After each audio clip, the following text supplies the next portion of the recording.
everyone. Welcome to the Aquarian Mind podcast. Today's podcast episode number 156. I'm your host, Jamel Crothers. It's Book Inside Friday, but I'm not talking about a book that I've written today. We're changing it up. Today we're going to talk about character development in a standalone book. Now, when you're writing a standalone book, which is one book only, you have to develop a character. And you don't have long to get the reader hooked in and into this character. Whether he or she is a protagonist or an antagonist, it's surely necessary to establish this early and quickly. Now I'm going to use an example, and I'm going to talk about when I wrote The World in Ruins. I had to establish Derek, as the main character, obviously, that he's a young kid who's worried about the world and that he's a protagonist. And the goal was to make sure that the reader knows that Derek is trying to change what happens in the world before it becomes catastrophic based off of the dream he had. So once I was able to do that, the book was able to flow and his lucid dream shines more. So that's just an example of character development, but there's plenty more to it. And you have to establish the current story, a backstory, and where the story is heading. Vagueness will not keep a reader engaged, so be as descriptive as possible. I try to provide that as much as I can with my writing, even though my books are in a prose format. Now, no matter what happens in my books, my goal is to establish characters, who they are, what they're about, and bring out the story through their eyes and from their perspective. Because standalone books will always be challenging, and I'll provide you another example of this. Now, when I wrote I Woke Up a Black Man, I established Eric as an antagonist, and he's someone who is naive to what's going on around him because he's a white man. And when he wakes up a black man, he realizes a lot of things that his friend Warren told him about being a black man and what black men deal with and go through daily.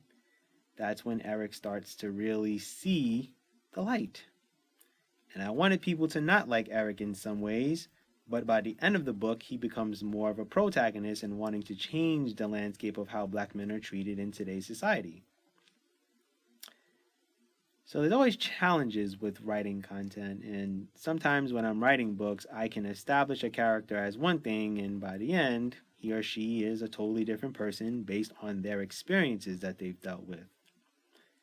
And I'm not always in for writing good-hearted characters because that's not reality, and that's just not life.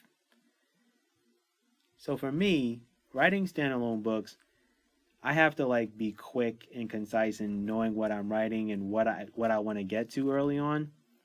And a lot of my books, when I write them early on, especially standalone books, I've got to bring a punch. I've got to establish something really concerning, so it draws you in, so you wonder what's going to happen next. And that's not just with standalone books. That's also with the series and things like that. See, series, you can kind of move it along the way you need it to, but a standalone book, you've pretty much got that first chapter to say, boom, this is what it is, and this is what's going on, right? The World in Ruins, it's Derek is talking early on, and he's like, this is my dream that I had about how catastrophic the world was in the future. You already know what you're getting into. So now you're wondering, okay, well, how is this story going to go now? And what is Derek's dream going to consist of, right? When it's I Woke Up a Black Man, the first chapter, Eric wakes up black. It's not a progression of, Eric is this or that, whatever. No, Eric wakes up black. The man walks in the bathroom to brush his teeth and looks and realizes his skin is darker than what it has ever been in his life. That's the punch, in your chest. It's in your face. It's oh, snap. Okay, this is intense. Okay, I've got to know.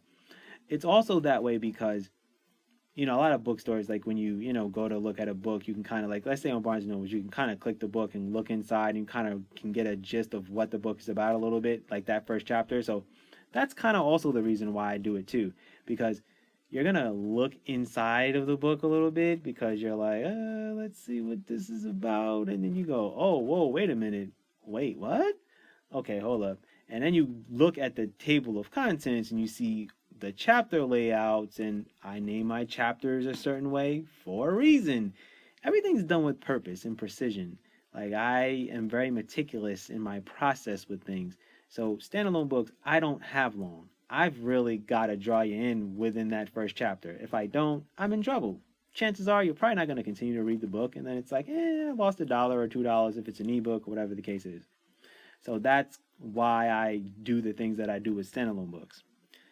Um, and those are just like, two examples of whatever it is. I'll use another example. Uh, the Man Who Lost His Soul, right?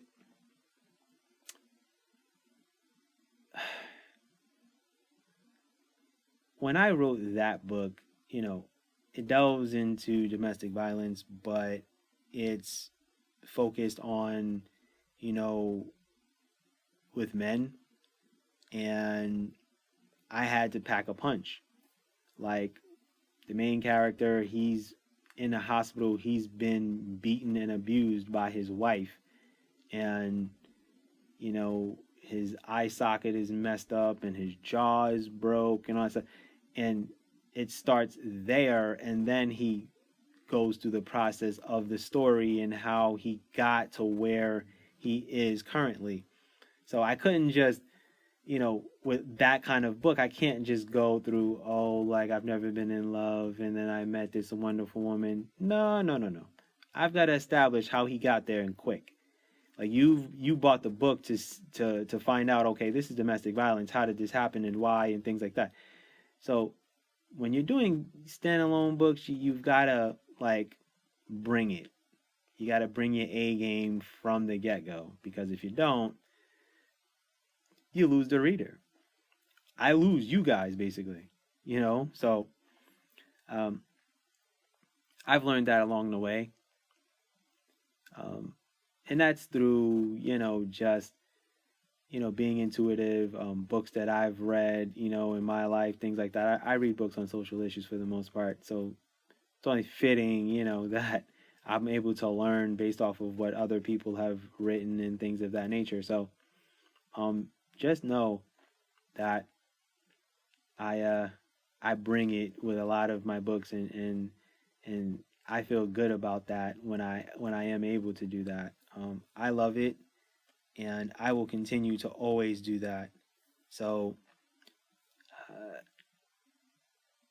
to people who want to write books and want to do certain things, I will have podcasts, not just about the books that I've written. I will talk to you guys about character development. And later on, not too long from now, probably within the next 2 to 3 weeks, I am going to delve into my character development with the Kids with Guns series, and how I developed these characters and why I wrote them and why they are, in the book series, and things of that nature. So you guys really can get a feel for how I develop these characters and why. If you're able to go on my website and look at my blogs and things like that, and you look at the books and the blog aspect of it, you'll see, like, my notes and how I developed a lot of these books in the series and how I wrote the standalone books, things like that. You'll see, like, how I wrote my notes and how I planned out the book in its entirety. And it's really why I don't get writer's block. So when I see, like, people writing about that on Twitter, I just shake my head, because I'm like, you haven't even planned or laid out your book. You didn't even do an outline of your book. I already know that already, because no one should get writer's block at all. I just don't believe in it. But anyway, neither here or there. But point is that standalone books, if you're gonna write those, you've got to really draw a reader in right away. You've got to be quick, and you've got to be on point. especially if you're within those first like 3 to 4 paragraphs. If you've when you establish yourself, and you establish that character, boom, you're in there. And then you can bring other characters and incorporate them into that main character. You don't want to confuse people. Anyway, that is how I do my character development in my standalone books. I hope you guys have enjoyed listening to this today. Stay tuned next week because I'm going to delve into character development in a book series. With that said, that's my podcast for today. I thank you guys for listening. As always, have a great weekend, everyone. Be good, everyone, and go accomplish your goals.